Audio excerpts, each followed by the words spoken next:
తెలుగు చలనచిత్ర పరిశ్రమలోని ప్రతిభావంతులను ప్రోత్సహించేందుకు గద్దర్ అవార్డులను ఇస్తామని ప్రకటించిన ప్రభుత్వం అందుకు సంబంధించిన విధి విధానాలకు ఆమోదముద్ర వేసింది. త్వరలోనే నోటిఫికేషన్ విడుదల చేసి నామినేషన్లు స్వీకరించాలని ఎఫ్డీసీ చైర్మన్ దిల్ రాజును సీఎం రేవంత్ రెడ్డి ఆదేశించారు. గద్దర్ అవార్డుల వేడుక ఈసారి ఉగాదికి కాకుండా ఏప్రిల్ మొదటి వారంలో నిర్వహించనున్నట్లు తెలుస్తోంది. రాష్ట్ర ప్రభుత్వం ప్రతిష్టాత్మకంగా తీసుకున్న గద్దర్ పురస్కారాలపై ముందడుగు పడింది. సినీ రంగంలోని ప్రతిభావంతులను గుర్తించి గద్దర్ పురస్కారాలతో గౌరవించనున్నట్లు ఇదివరకే ప్రకటించిన ప్రభుత్వం ఆ దిశగా కీలక నిర్ణయం తీసుకుంది.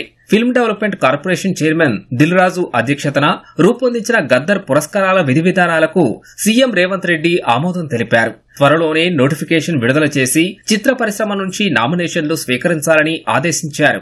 ఈ మేరకు ఆ పనిలో ఉన్న ఫిల్మ్ డెవలప్మెంట్ కార్పొరేషన్ 2-3 రోజుల్లో నోటిఫికేషన్ విడుదల చేసేందుకు సన్నద్దమవుతోంది. అయితే 2024 ఏడాదికి మాత్రమే ఈసారి గద్దర్ పురస్కారాలను ఇవ్వాలని నిర్ణయించుకున్నట్లుగా సమాచారం. అలాగే పురస్కారాల ప్రదానం కూడా ఈ ఏడాది ఉగాదికి కాకుండా ఏప్రిల్ 2వ వారంలో ఇవ్వనున్నట్లు తెలుస్తోంది.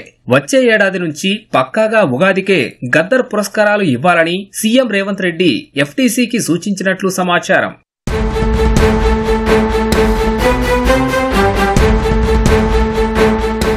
గద్దర్ పురస్కారాలకు సంబంధించి మొత్తం 10 కేటగిరీలుగా చేసి అవార్డులను ప్రదానం చేయనున్నారు. ఉత్తమ జాతీయ సమగ్రతా చిత్రంతో పాటు ఉత్తమ చిత్రం, ఉత్తమ దర్శకుడు, ఉత్తమ నిర్మాత, ఉత్తమ బాలల చిత్రం సహా సినీ సాహిత్యానికి సంబంధించిన కేటగిరీ, డాక్యుమెంటరీ ఫిల్మ్ కేటగిరీలో గద్దర్ పురస్కారానికి చిత్రాలను ఎంపిక చేయనున్నట్లు సమాచారం. అదేవిధంగా ప్రత్యేకంగా రఘుపతి వెంకయ్య నాయుడు, ఎన్టీఆర్, నాగిరెడ్డి, పైడి జయరాజ్, కాంతారావు, ప్రభాకర్ రెడ్డి స్మారక పురస్కారాలను కూడా ఈ వేడుకల్లో ప్రదానం చేసే ఆలోచనలో ఉన్నట్లు తెలుస్తోంది.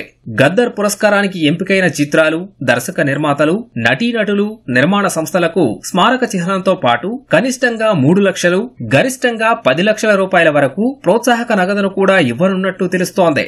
గద్దర్ అవార్డుల ఎంపికకు సంబంధించి చిత్ర ప్రముఖులతో ప్రత్యేకంగా జ్యూరీని ఏర్పాటు చేస్తున్నారు. ఈ కమిటీ నోటిఫికేషన్ విడుదలయ్యాక వారంలో నామినేషన్లను పరిశీలించి 10 కేటగిరీల్లో గద్దర్ అవార్డులకు ఎంపిక చేయనుంది.